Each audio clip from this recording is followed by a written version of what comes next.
이 마태복음 23장을 쭉 보면요, 열심히 하는 사람, 특히 바리새인들이 있었습니다. 서기관들이 있었습니다. 이 바리새인들과 서기관들을 보면요, 예수님 당시에 정말로 심심했던, 다른 사람이 보면 와, 저 사람 진짜 믿음 생활 열심히 하는구나, 진짜 믿음 생활 열심히 하는구나, 이렇게 한 사람이었습니다. 자, 이금숙 집사님이 생각하실 때 기준, 저 사람 믿음 생활 잘해 라고 생각할 때 어떤 모습을 보면 저 사람 믿음 생활 잘하는 것 같습니까? 기도 열심히 하는 분들 있죠? 새벽기도 열심히 나오고 저녁기도 열심히 나와서 막 기도 부시서 막 기도하는 분들, 이런 분들 보면 참 믿음 생활 열심히 한다. 우리 옆에 계신 황영수 선생님, 어떤 분 바라보시면 저 사람 믿음 생활 잘하네, 우리 교회도 있잖아요. 바꾸면 저 사람 믿음 생활 잘해 보인다 라고 생각하는, 뭘 보면 저 사람 믿음 생활 열심히 하는 것 같습니까? 네, 예배 생활, 기도와 예배, 되게 중요하죠. 그럼 그 옆에 계신 우리 고경인 권사님, 고경인 권사님 생각하실 때는 어떤 분을 딱 보면 저 사람 진짜 믿음 생활 열심히 하는 것 같다. 네, 거기다가 봉사까지 이제 계속 늘어나겠죠. 이제 기도, 봉사 이렇게 하면서 쭉 보면 이 사람들 믿음 생활 잘할 거야. 그런데 바리새인들, 서기관들은요 진짜 열심히 했습니다. 특히 바리새인들 보면요 대단한 열심이었습니다. 이들의 열심을 보니까요 23절에서 이렇게 말합니다. 그들은 너희가 박하와 회향과 근채의 11조, 박하, 회향, 근채, 이런 것은 우리들이 밭에 가면 얻을 수 있는 그런 채소들입니다. 자, 정기순 권사님, 집 앞에 있는 산에 올라가서 나무를 캐왔습니다. 나무를 캐오면 거기에 있는 11조를 드립니까? 안 드립니까? 나가서 그냥 냉이 뜯고 뭐 뜯고 해가지고 그냥 있으면 그냥 드시고 저 안 주고 그냥 남편분과 드시고 드시잖아요. 그죠? 네. 지난번에 냉이 튀김을 해오시더라고요. 잘 먹었습니다. 그런데 이 바리새인들 보면요, 밭에 나가서 얻을 수 있는 그러한 자그마한 채소들이 있잖아요. 그것을 가지고도 이들은 11조를 드립니다. 일주일에 하루 정도는 금식을 하고요, 조금 더 좋은 사람들은 일주일에 2번 정도 금식합니다. 11조 생활 철저했습니다. 예배 생활 철저했습니다. 다른 사람들은 기도 안 해도요, 그들은 길을 가다가 기도 시간이 되면 딱 멈춰서 기도하는 겁니다. 마치 우리나라 사람들 예전에 저 어렸을 때만 해도 한 6시가 되면, 이제 6시가 되면 전국적으로 뭐가 울리죠?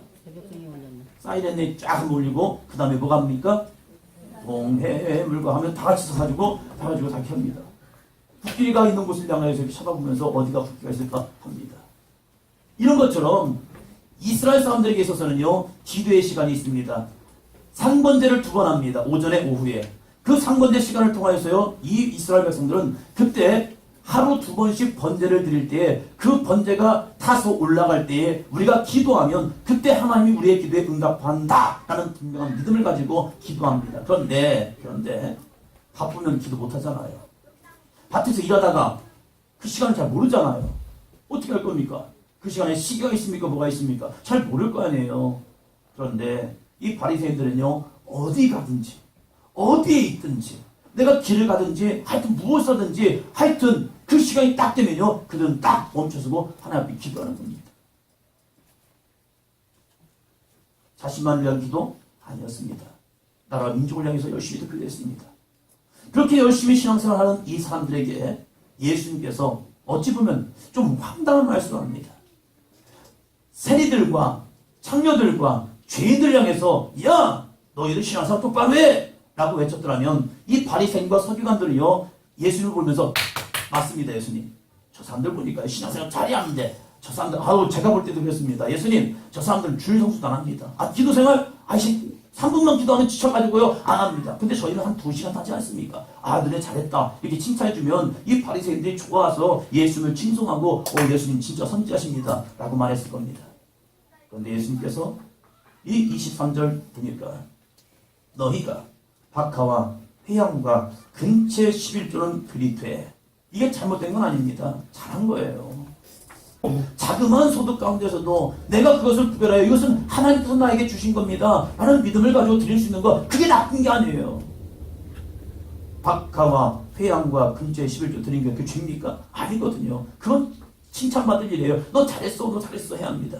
그런데 이들이 그 11조를 드릴 때 율법에 더 중한 바, 율법에 더 중한 바, 같이 한번 읽어볼까요? 시작. 정의와 긍휼과 믿음은 버렸다. 와, 이게 문제였던 거예요. 겉으로는 열심히, 누구라도 열심히, 누구라도 충성되게 열심히 하였습니다. 그런데 중요한 게 뭐냐면 정의와 긍휼과 믿음은 버렸다. 그들의 신앙생활 모습을 보니까 그저 하나님에 대한 사랑은 잊어버렸고 형식주의만 남았습니다. 이 형식주의가 남다 보니까 그들이 하는 것은 이겁니다. 뭐요? 판단입니다. 누가 잘했니? 네가 잘했니? 네가 못했니? 네가 잘했니? 그래서 못한 사람을 보면요, 자기는 우월하다는 겁니다. 와, 내가 이 정도. 못한 사람 보면 아유 저것들 저러서 이래서 문제야 하면서 책망만 남았다는 거예요.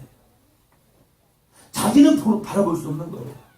내가 지금 어느 길을 가고 있는지, 내가 지금 어떤 삶을 살고 있는지 바라보지 못하고 늘 남만 바라보고 있는 거예요. 다른 사람만. 그러면서 저 사람 기도하는 거 보니까 잘하네. 저 사람 기도하는 거 보니까 못해. 저 사람은 뭐 헌신하는 거 보니까 열심히 하는구나. 저 사람이 헌신 못하는 거 보니까 아유 저 사람 믿음도 없어. 근데 예수님은 뭡니까? 너잖아요. 너. 너는 어떠니? 너는 지금 어떻게 생활하고 있니? 너에게 내가 있니? 이걸 묻고 싶은데 이 바리새인은 끊임없이 자기가 하는 형식 속에서 남들을 판단하면서 자기의 믿음을 있는지 없는지도 모르고 있는 거예요. 지금 한국교회가 굉장히 남의 말 좋아합니다. 남의 말을 좋아해가지고요, 어느 교회 목사는 저렇더라, 어느 교회 목사는 이렇더라, 어느 교회는 저렇더라, 저느 교회는 저렇더라 하면서 남의 말은 되게 좋아합니다. 그래서 아유 저 사람들 문제야, 저 사람들 문제야. 특히 요즘 당당 뉴스를 보면요, 자기들 얘기 없어요. 남의 얘기만 쭉 하면서 맨날 문제 있는 교회만 다 들춰내니까 한국 교회 다 썩어져 문드러진 그런 교회밖에 되지 않는 것 같아요. 남의 이야기만 좋아하고 있다는 거예요. 그런데 주님이 원하시는 건 뭔데요? 예수님이 원하시는 건 뭔데요? 제가 설교를 하면서 끊임없이 빼놓지 않으려고 하는 게 있습니다. 설교를 하면서 2000년 전의 말씀이잖아요. 그 말씀이 지금 나의 삶에, 지금 나는 어떠한 신앙생활을 하고 있습니까? 지금 나는 어떻습니까? 단순히 이 성경의 말씀이 과거에 있던 3500년 전에 있었던, 아니 2000년에 있었던 그 말씀으로 끝나지 말고 그 말씀이 지금 나에게 부딪힐 때 나는 지금 어떠한 삶을 살아가고 있습니까? 베드로만 나는 아닙니다. 나 아니에요. 베드로만 나 아니에요 라고 끝납니까? 아니잖아요. 우리도 예수님을 좀 전합시다. 예수님을 증거하는 삶이 삽시다. 아니 밥 먹을 때만이라도 손을 기놓고 기도하면서 주여 나 그리스도입니다. 세상 사람들이 좀 전하게 도와주세요. 우리가 성전에 나와서 기도하면서 주여 나 그리스도입니다.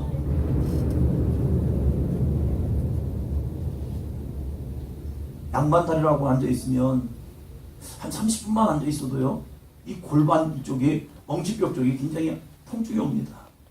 그러나서 일어나면요, 걸을 수가 없어요. 그렇다고 제가 많이 아프냐? 그것도 아닌 것 같아요. 왜 그럴까? 무엇 때문일까?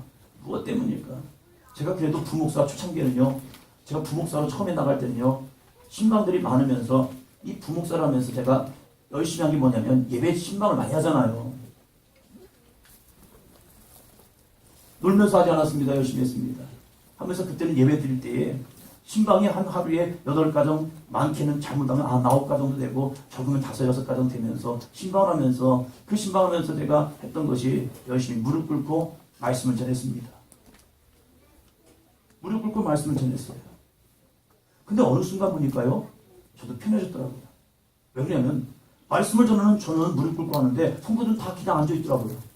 제가 죄인인가? 이런 생각을 하다 보니까 같이 편하게 있자 해가지고 같이 앉아있었죠.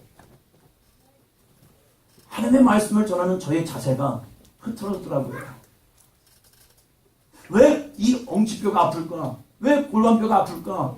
그냥 뭐 아픈가 보다 이렇게 생각하지 않냐고 주님 앞에 기도했습니다. 하나님 왜 아플까요? 왜 아플까요? 근데 이 첫 번째 모습, 제가 부목사로 처음 와서 열심히 사역할 때 그때의 모습에는요, 제가 그래도 순진한 마음이 있었습니다. 그래서 말씀을 전할 때 무릎을 꿇고, 제가 이 다리가 절리기 시작하면 그때 예배가 끝납니다. 그러니까 그 타이밍이 거의 맞습니다. 거의 치면 한 10시간이.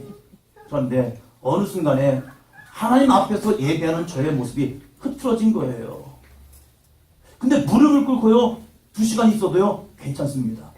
그런데 양반다리 하고 있으면요, 이 골반뼈가 아픈 거예요. 무엇 때문일까? 아하, 이런, 정신 차려야겠다. 이제는 목회가 익숙해지고, 이제는 목회가 늘어나면서 제 마음속에 잃어버린 게 있겠구나. 초창기 목회할 때보다 지금 목회하는 게 조금은 능숙할 거예요. 제가 10년 전에 안디옥교회 부목사로 와서 사역할 때나 지금 많이 변했을 거예요. 제가 생각해도. 그때는 진짜 어리숙했고, 34살, 5살 때 와가지고 사역할 때에 교인들을 볼 때, 와, 진짜 젊은 목사님이다. 우리 정은석 집사님 지금 몇 살이죠? 많으시구나. 더 어린 34살, 35살 그 젊은 부목사가 와서 목회할 때 얼마나 교인들이 볼 때 젊다. 야, 진짜 70세 된 권사님들 보면요, 아유, 우리 목사님 이쁘게 생겼대요. 우리 목사님 이쁘게 생겼대요. 그러면서 되게 사랑해 주시더라고요. 그때는 제가 형식주의가 아니라 그냥 하나님 앞에서 예배해야지 하는 마음을 가지고, 목사가 하나님의 말씀을 전하는데 어떻게 양반다리하고 말씀을 전할 수 있을까? 그래서 그때 예배상이 있으면 무릎을 꿇고 예배를 드렸습니다. 근데 어느 순간부터 제 마음속에 이거나 똑같겠지 하는 그런 마음을 잃어버렸더라고요. 그러면서 이 엉치뼈 하나가 아픈 것도 주님이 뭔가를 회복하기 원하시는구나. 그래, 겸손하자. 성도 앞에 겸손한 게 아니라 하나님 앞에 겸손한 제가 돼야겠다. 할렐루야. 그걸 찾았습니다. 지금 바리새인과 서기관을 책망하시는 이유는 그겁니다. 너희가 잘 알고 있어. 박하와 회양과 근처에 11조 너희가 드린다. 그런데 더 중요한 바, 율법에 중요한 바, 정의와 긍휼과 믿음은 너희가 버렸다. 요한계시록 볼까요? 요한계시록 2장.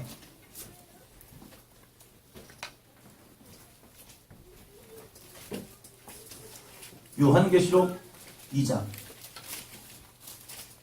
2절 3절입니다. 400조.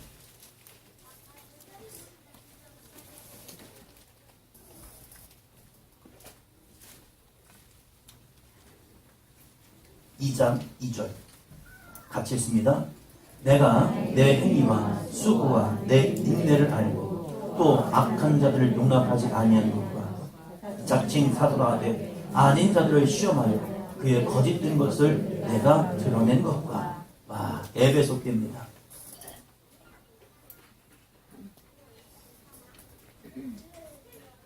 에베소 교회. 이 에베소 교회를 보면요, 참 잘한 게 있습니다. 잘한 걸 보니까 2절은 이 에베소 교회가 진짜 잘한 겁니다.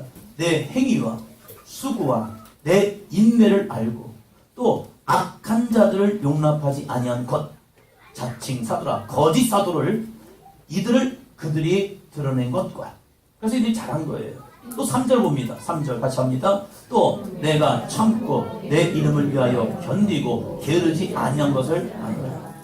그들이 환난이 왔을 때, 핍박이 왔을 때 그들은 잘 참았습니다. 누가요? 에베소 교회가요. 주님의 이름을 위하여 견디고 또 뭐 하지 않았다고요? 게으르지 아니었다는 거예요. 게으르지 아니었다는 것은 뭐였다는 겁니까? 열심히 했다는 겁니다. 누가요? 에베소 교회가. 처음에 그들이 주님의 사랑을 경험하고 주님의 은혜를 경험했을 때 그들은 정말 열심히 했습니다. 그들의 행위, 수고, 인내 진짜 좋았고요. 그리고 그들은 악한 자들을 교회를 용납하지 않았고요. 그리고 자칭 사도라 하되 아닌 자들을 시험했던 겁니다. 한 개인의 모습을 보면 한 개인의 신앙의 삶이 예수님을 처음 만나고 주님의 은혜가 있다 보니까 열심히 행위가 있었습니다. 수고했습니다. 인내시켰습니다. 그리고 내 안에서 악한 사탄의 역사들을 쫓아냈고요. 악한 사탄 마귀의 역사들을 내가 떨쳐냈습니다. 뭘 가지고요? 기도해요. 열심히 기도하여 부르짖어 간구함을 통해서요. 또한 모든 시험들을 잘 이겨냈습니다. 참 좋은 사람이죠. 열심히 있는 사람이죠. 그리고 모든 것을 다 견디고 게으르지 아니하고 열심히 있게 신앙생활했습니다. 그런 사람들은 칭찬을 겁니다. 와우! 그 사람 참 열심히 하네요. 저 집사님, 저 권사님 진짜 열심히 하네요. 그래서 칭찬받을 사람일 겁니다. 그런데 예수님께서 그들에게 이렇게 말합니다. 4절 같이 합니다. 그러나 너는 책망할 것이 있나니 너의 처음 사랑을 버렸느냐. 야, 예배소 교회 근데 진짜 잘했어. 너희 잘했는데 너희들 지금도 잘하고 있어. 근데 중요한 게 뭐냐면 교회는 잘하는 게 중요하지 않습니다. 목사님, 교회가 잘해야 하는 거 아닙니까? 열심히 하는 거 좋지 않습니까? 좋지요. 열심히 하는 거 좋지요. 잘하는 것도 좋지요. 이번에도 우리 교인들 6명과 함께 공탄승무원교회 가서 집회를 참석했습니다. 참석하면서 기도했습니다. 하나님, 이번에 이 집회를 통해서 저에게 주신 말씀은 무엇입니까? 저에게 주신 말씀은 무엇입니까? 이번 3박 4일 동안 와서 기도하면서 하나님 저에게 주신 말씀은 무엇입니까? 그럴 때에 이 회복이라는 주제를 가지고 해놨기 때문에 계속 기도했습니다. 그럴 때에 제안해 주신 것이 그겁니다. 제가 열심히 안 한 건 아닙니다. 저 부목사 때요. 밤 10시 이전에 퇴근한 적이 거의 없습니다. 열심히 했습니다. 장례도 감사하게 돌아가신 분들이 주일날 안 돌아가십니다. 보통 토요일날 돌아가십니다. 우리나라는 장례가 며칠짜리죠? 3일. 그러면 며칠날 장례가 나갑니까? 이때를 맞추시더라고요. 월요일이 무슨 날인데요? 부목사들이 지금 쉴 수 있는 시간인데. 왜 장례가 그렇게 많이 날까? 또 금요일날도 잘 돌아가셔요. 근데 금요일날 돌아가시면 주일날 장례를 해야 하잖아요. 근데 교인들은 안 하잖아요. 4일까지 넘어가잖아요. 그러니까 월요일날도 장례를 합니다. 이런 일이 많더라고요. 교회가요, 열심히 있는 교회가 돼가지고요, 안디옥교도 마찬가지 있잖아요. 제가 가자마자 시작했던 것이 무엇입니까? 알파와 MTS입니다. 화요일날, 목요일날. 그리고 저는 또 감사하게 저녁기도 10시부터 11시까지 저녁기도를 주시더라고요. 그래서 그녁 때 하는 거죠. 여기만 그런 줄 아십니까? 아니에요. 천안에 가서도 그렇고요. 또 이천에 갔더니요. 거기도 가자마자 40일 말씀 양육해가지고요. 이 신방이 없을 때는 40일 말씀 양육 쭉 2번 나가는 거예요. 그게 끝나면 그때부터 또 신방이 해요. 교인이 거기도 1,100명 이상 출석하는 교회였거든요. 그러다 보니까 부목사 둘이서 그 모든 신방을 다 하려다 보면 진짜 바쁘게 지내옵니다. 그렇게 열심히 하면서 열심히 없던 건 아니에요. 열심히 했습니다. 왜요? 저에게 한 가지 믿음이 있었거든요. 열심히 수고하면 하나님이 나에게 복을 주지 않을까. 근데 이 에베소 교회도 보면요. 열심히 했다니까요. 그런데 잃어버린 게 있다는 거예요. 그 말이면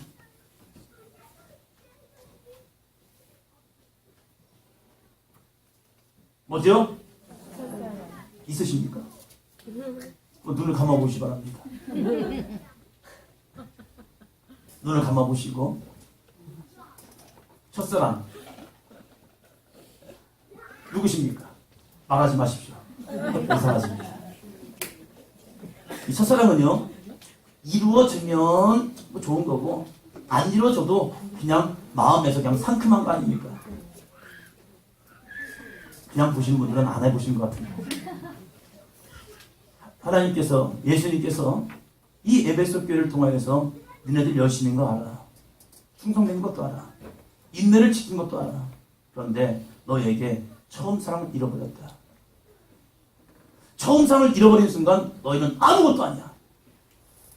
무서운 겁니다. 바리새인들이, 서기관들이 왜 책망받는지 아십니까? 그들이 열심히 없었기 때문에, 그들이 충성하지 않았기 때문에, 그들이 기도 안 했기 때문에, 그들이 예배하지 않았기 때문에? 아닙니다. 그들은 진짜 열심히 예배했습니다. 진짜 열심히 충성했습니다. 다른 사람은 안 할지라도, 아니 우리가 그래도 해야지. 우리는 이 민족의 대표주자야. 무슨 대표요? 신앙의 대표주자. 그래서 바리새인들 하면 이 유대인들은요, 와, 저 사람들 진짜 열심히 해. 어느 교회가 열심히 기도합니까? 아, 이 교회. 어느 교회가 열심히 신앙생활합니까? 아, 그 교회. 누가 열심히 합니까? 아, 그분. 아, 저 사람. 한 대표주자들 있잖아요. 그것처럼 이스라엘 사람들에게 있어서는요, 바리새인이라면 그들은 신앙의 최고 열심인 자. 어찌 보면 자신의 삶은 젖혀두고 교회에서 거의 살고 있는 사람들, 오직 믿음으로 나가는 사람들, 그 사람들이 바리새인이었다니까요. 그런데 예수님께서는 그 바리새인 통해서 이렇게까지 욕합니다. 이런 독사의 자식들아. 왜 우리가 독사의 자식이야? 독사의 자식이라는 것은요, 그 당시에 한번 답니다. 마귀 새끼들. 이게 얘기거든요. 신앙생활 안 하고 뺀질하고 죄짓고 끊임없이 방탕하는 그들 향해서 아유, 저것들은 독사의 자식들이야, 이렇게 말이 하는데, 예수님께서는 이 바리새인들을 향해서, 서기관들을 향해서, 말씀을 연구하고 있는 이 서기관들을 향해서 야, 독사의 자식들아 라고 말하고 있는 거예요. 요한계시록을 통해서 보니까 에베소 교회를 향해서 야, 너희가 과거에 열심히 있었지, 과거에 지금도 잘하고 있지, 지금도 인내하고 있는 거 내가 알고 있어, 많은 환난을 당하고 있고 많은 핍박이 있지만 그 핍박 속에서 너희가 믿음을 지켜서 애쓰고 있는 거 알아. 그런데 너희가 무엇을 버렸느냐? 처음 사랑, 첫사랑을 잃어버렸다는 거예요. 그 사람을 잃어버리고 그저 주일이 되었으니까 교회 가서 예배하고, 내가 소득이 있으니까 그 소득의 10대 1조를 그냥 뚝 떼가지고 그냥 하나님 믿습니다. 아, 내가 지금 헌신해야구나. 아, 헌신해야지 가서. 아, 교회 봉사해야지 가서 청소하고. 아, 아이들 가르쳐야지. 교사로서 아이들 가르칩니다. 그런데 중요한 게 내 마음은 허전한 거예요. 내가 반주자가 돼서 열심히 반주하고 찬양단이 돼서 열심히 주 이름을 찬양하지만 내 마음은 허전한 겁니다. 왠지 모르게 허전해요. 왠지 모르게 빈 마음이 있는 겁니다. 왠지 모르게 내 마음은 공허한 겁니다. 아니, 그렇게 열심히 기도하고 있고 열심히 찬양하고 있고 열심히 예배하고 있고 열심히 헌신하고 있는데 왜 내 마음은 허전할까? 무엇 때문일까? 무엇 때문일까? 예수님께서는 에베소 교회에서 야, 너희가 처음 사랑을 버렸기 때문에 그래. 이 처음 사랑만 있으면요, 아무리 힘들고 어렵고 아무리 내가 거친 데를 갈지 않고 내가 아무리 그 가시밭길을 간다 할지라도 처음 사랑만 있으면요, 그 사랑 때문에 행복한 거예요. 아님들 중에 이런 딸이 있잖아요. 저놈은 안 돼. 저놈하고 결혼하지 마. 결혼하지 마. 엄마가 박해합니다. 아빠가 박해합니다. 어떤 딸들 보니까요, 머리를 잘라버립니다. 그래도 불구하고 그 남자만 생각하면 좋은 거예요. 도망치야지. 창문 넘어 도망치야지 해서 그 남자도 보러 가는 겁니다. 그리고 또 잡으러 가는 거죠, 아빠가. 그래도 불구하고 혼나고 무슨 핍박을 당해도요, 이 사랑만 있으니까 아유, 나는 아빠를 버려도, 평생을 나를 키워준 아빠를 버려도 나는 그 사람 쫓아갈 거야. 언제 만났다고요? 무엇 때문에요? 무엇 때문이죠? 첫사랑 때문이에요. 주변에서는 그 남자랑 결혼하면 너 쫄딱 망한다. 너가 지금 콩깍지가 써야 되는 거지. 이 콩깍지만 벗겨주면 현실이 보이는 거야. 그러면서 아무리 얘기해도요, 첫사랑에 빠지면요, 보이지 않아요. 에베소 교회가 이 처음 사랑이 있었을 때는 그들은 많지 않았습니다. 풍요롭지도 않았습니다. 교인이 많은 것도 아니었습니다. 근데 이 처음 사랑 때문에 그들은요, 정말 주님이 좋아서 예배하는 시간이 주님 사랑 때문에 예배했고요.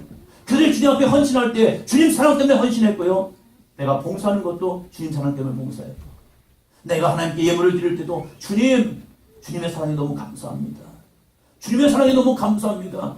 그런데 주님, 이것밖에 드릴 게 없네요. 주님, 이거 받으세요 하면서 드리는 그 믿음이 사랑 때문에 드려진 거예요, 모든 것이. 그런데 어느 순간에 그 사랑을 잃어버렸고, 해야 하니까 보니까 내가 해야겠네. 다른 사람을 보니까 아유, 저 사람들 안 할 것 같으니까 내가 해야겠네. 그럼에도 불구하고 그 사람들 열심히 한다니까요. 근데 주님이 원하시는 것은 열심보다 사랑이었다는 겁니다. 이번 집회를 다녀오면서 저에게도 그 말이 들어왔습니다. 너는 목숨을 다하고 힘을 다하고 뜻을 다하여 주 너의 하나님을 사랑하라. 목회를 잘하고 못하고 교인이 많아지고 적고 이 문제가 아니고, 제 안에서 너는 마음을 다하고 뜻을 다하고 힘을 다하여 주 너의 하나님을 사랑하라. 목사가 해야 할 것은 누구보다도 하나님을 사랑해야 하는데 어느 순간에 그걸 잃어버리고 목회를 어떻게 하면 잘하게 될까? 어떻게 하면 교회가 부흥할까? 이 문제 속에 빠져 있는 거예요.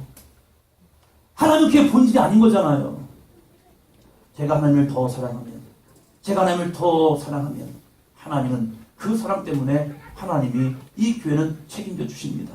그런데 제 마음속에 어느 순간에 그 하나님과의 사랑을 잊어버리고 목회를 어떻게 할까? 목회를 어떻게 해야지? 이 문제를 가지고 고민하고 있는 거예요. 하나님을 사랑하면 이웃을 사랑하게 되어 있더라고요. 여러분은 어떻습니까? 여러분은 무엇을 회복해야 합니까? 제 얘기만 끝나는 게 아닙니다. 하나님은 저를 통하여 우리 교회를 부여주시는 겁니다.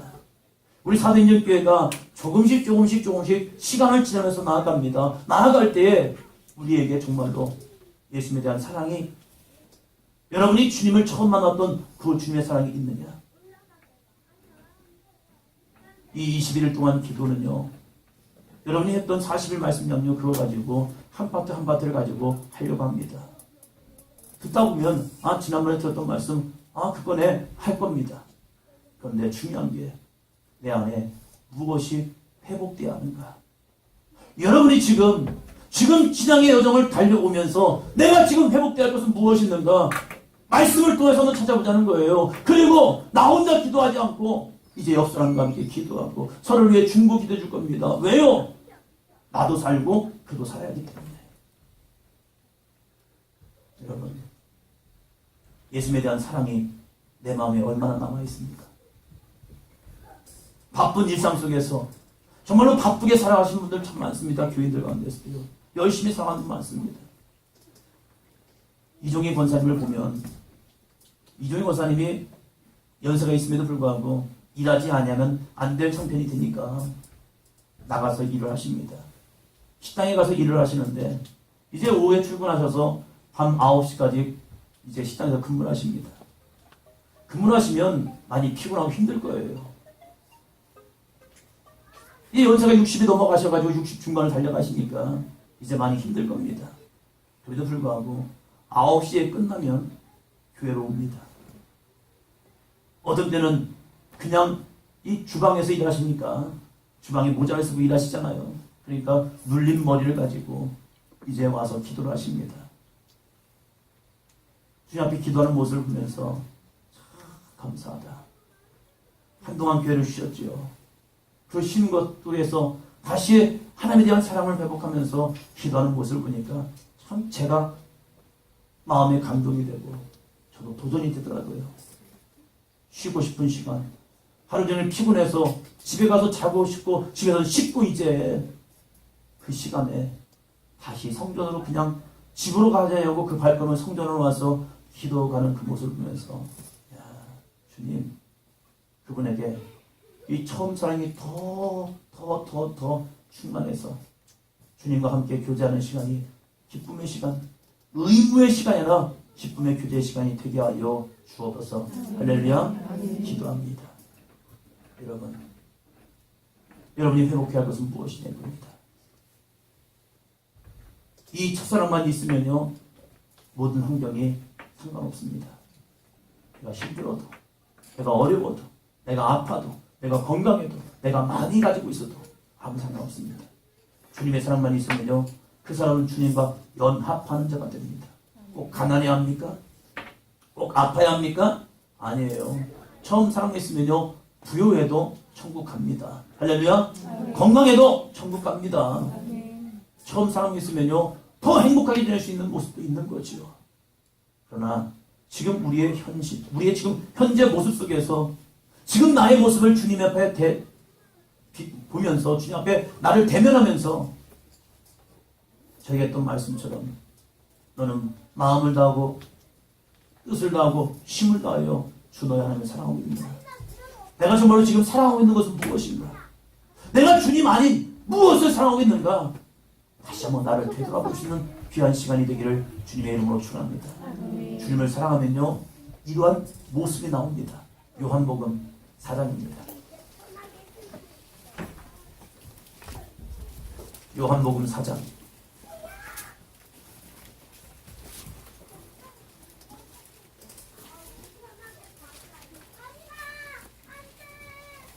13절로 14절.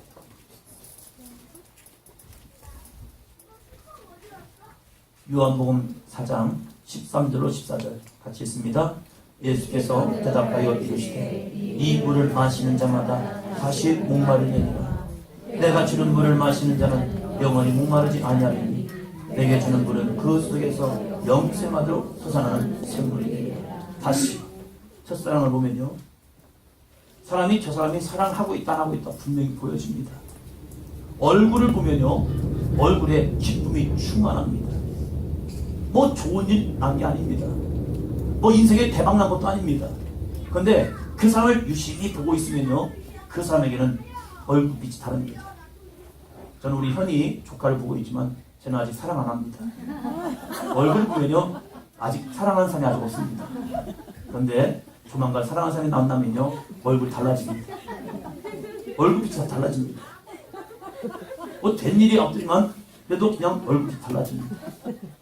그것이 사랑하는 사람의 모습입니다. 요한복음 이 4장을 읽을 때 처음에 이해할 수가 없었습니다. 한 여인을 주님께서 만나셔서 사마리아 여인을 만나서 그에게 말씀합니다.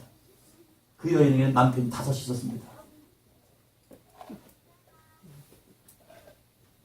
5명의 남편, 좋은 겁니까? 나쁜 겁니까?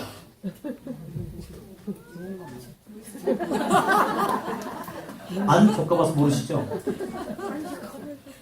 이스라엘은 계대 결혼이 있습니다.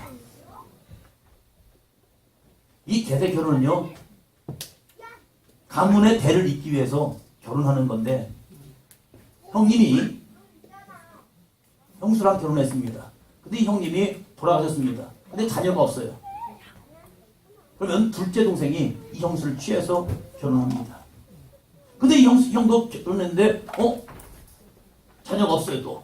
그러면 둘째 동생, 셋째 동생, 둘째, 셋째, 넷째, 5째까지 있는 겁니다. 근데 지금도 남자랑 살고 있습니다. 근데 이 남자는 자기의 남편이 아닙니다. 왜? 아직 성년이 안 됐기 때문에. 성년이 안 된 사람을 결혼시키지 않습니다. 우리가 창세기를 읽다 보면 이 유다가 자기 아들들 둘이 다말에게서 죽습니다. 그러니까 마지막 막내 아들을 아직 결혼 안 시킵니다. 왜? 아직 성년이 안 됐기 때문에. 그래서 야, 너희 친정집에 가 있어라. 이 아이가 크거든 이제 성년이 되거든 너 불러올게. 너 거기서 있어, 있다가 와. 그런데 이 아들이, 셋째 아들이 다 컸음에도 불구하고 유다가 부르지 않는 겁니다. 왜요? 이 셋째 아들도 또 죽을까봐 걱정이 돼서.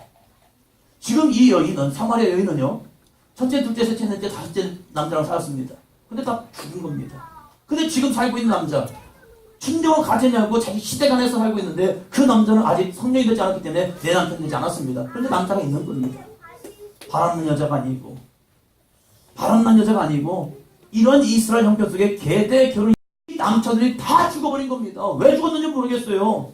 근데 이 남편들이 이 여자랑 사는데 다 죽어버리는 거예요. 그럴 때 이 여인은 참 힘든 비운의 여인입니다.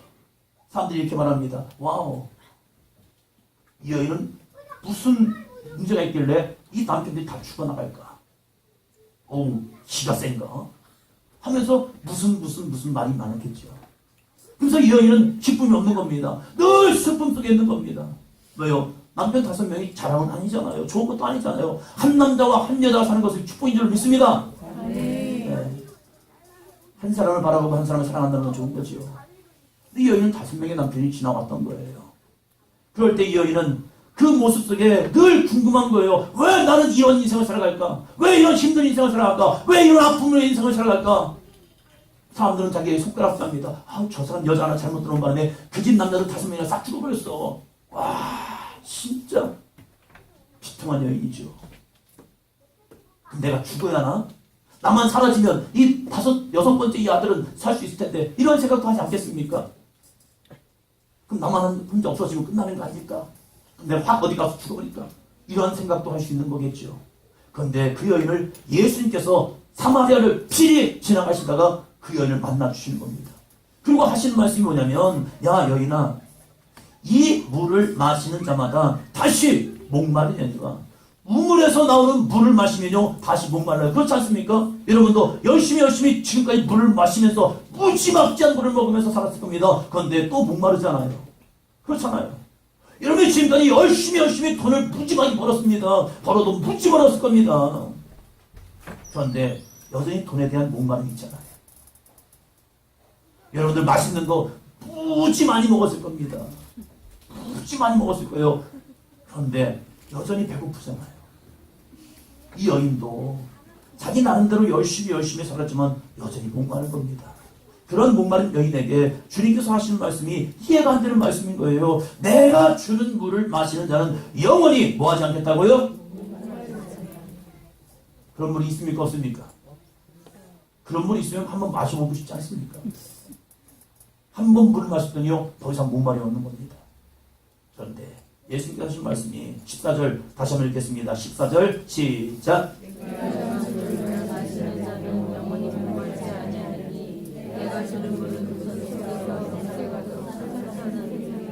에이 이런 물이 어디 있어요. 이 물은 야곱의 물입니다.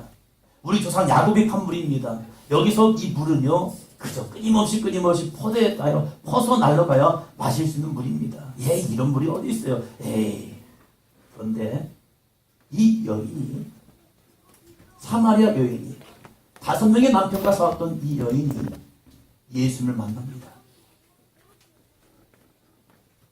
이 예수님을 만나는데 처음에는 그냥 유대인의 남자로 만납니다. 네 남편을 데려오라 할 때에 나는 남편이 없습니다. 그래 너는 5명 남편이 있었지만 지금 살고 있는 이 남자도 네 남편이 아니다 라고 말할 때 와우 어떻게 알았지 이걸? 당신 선지자구나. 그래서 선지자로 예수님을 만납니다. 그런데 예수님을 자신의 구주로 영접하여 만납니다. 그랬더니 이 여인이 갑자기 자기가 가지고 왔던 이 물동이를 버려두고 동네로 들어가서 이렇게 말합니다. 고맙답니다. 내가 메시아를 만났다. 내가 그리스도를 만났다. 메시아를 만났다고 말합니다. 그러면서 평소에는 그렇게 우울하게 살던 기쁨이 없이 슬픔 가운데 살던 이 여인이 갑자기 눈이 밝아지면서요. 그 안에서 예수님이 그 안에 예수를 받아들이고 예수님이 그 안에 계시는 순간 변화된 겁니다. 우울하던 사람이, 근심하던 사람이, 문제에 파묻혀 살던 사람이, 왜 내 인생은 왜 이렇게 비참할까? 라고 살던 사람이 갑자기 빛을 발견하고 그 빛 가운데 가면서 그 빛을 전합니다. 내가 메시아를 만났습니다. 내가 그리스도를 만났습니다. 내가 메시아를 만났습니다. 여러분, 내가 메시아 만났습니다. 한번 가서 봅시다. 내가 문물가에서 나의 메시아를 만났습니다. 갑자기 예수님과의 첫사랑이 만들어지는 순간요. 그의 모든 과거의 모든 이런 잘못된 모습들은 그의 모든 운명의 잘못된 역사들은요. 싸그리 없어지고 진짜 그 안에서 갑자기 이 생수의 기쁨이 영생하도록 솟아나는 샘물이 일어나게 됩니다. 그렇다면 지금 나에게 이 기쁨의 샘물이 있습니까?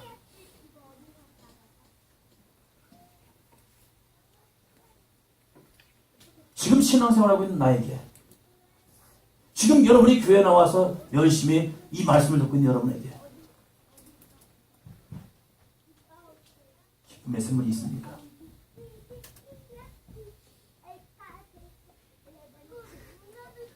저에게 이 질문이 들어온 겁니다. 박재영, 너 목회 행복하니? 너 목회 행복하니? 친구들은 말합니다. 야, 진짜 너 좋겠다. 주변의 목사님들 말합니다. 박 목사님 좋겠습니다. 예, 좋습니다. 중요한 게 있습니다. 내 안에 이 기쁨의 샘물이 있을까? 제가 목회를 하면서 내 안에서 지금 기쁨의 샘물이 솟아나고 있을까? 그냥 교회가 커지고 교인들이 많아지고 이거 아니라 정말 내 안에 주님 때문에 주님의 십자가의 은혜가 있어서 주님의 구원의 은혜가 있어서 내 안에 천국의 확신이 있어서 주여 나 지금 기쁩니다 라고 하는 믿음이 나에 있던가?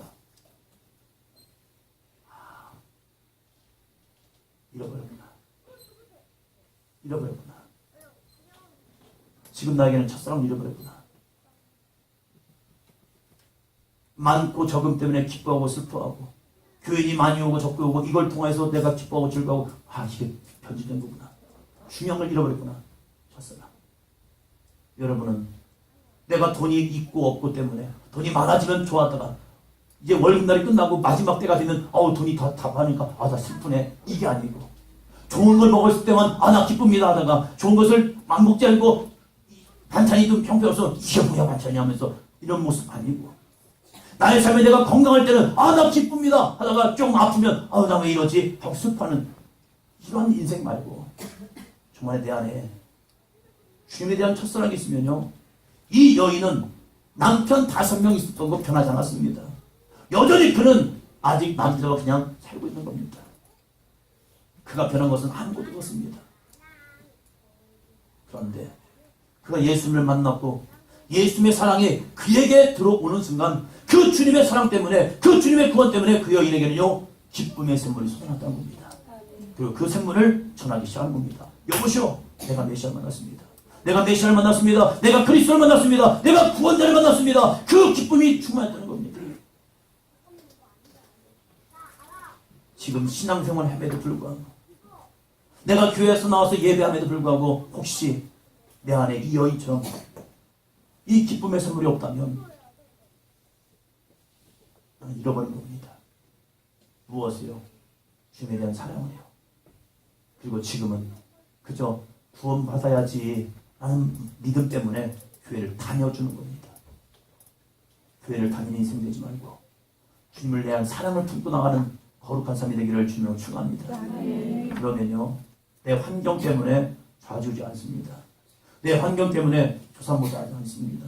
아침에는 좋았다가 저녁에는 슬퍼하고 저녁에는 슬펐다가 아침에 또 좋아하고 그렇게 왔다 갔다 하는 인생 하지 않습니다. 내 안에서 기쁨이 샘물이 솟아나다 보니까 어떤 환경을 만나더라도 나는 주님의 은혜 때문에 감사합니다. 할렐루야. 이게 요셉 아니었습니까? 요셉이 언제 불평을 보셨습니까? 우리가 창세기 말씀을 쭉 읽으면서 언제 요셉이 불평하였습니까? 언제 요셉이 원망하였습니까? 요셉은요 하나님이 그와 함께 하셨다는 겁니다. 여호와께서 요셉과 함께 하심으로 그는 늘 형통한 삶을 살았고요. 사람들이 볼 때에도 와우 저 사람 하나님 함께한 사람이네. 왜요? 그에게는 이 기쁨의 선물이 늘 넘치는 겁니다. 내가 종이 되어서 밑바닥을 닦습니다. 내가 종이 되어서 험한 일을 하고 있습니다. 내가 지금까지 해보지 않았던 엄청난 이 힘들고 더러운 일을 합니다.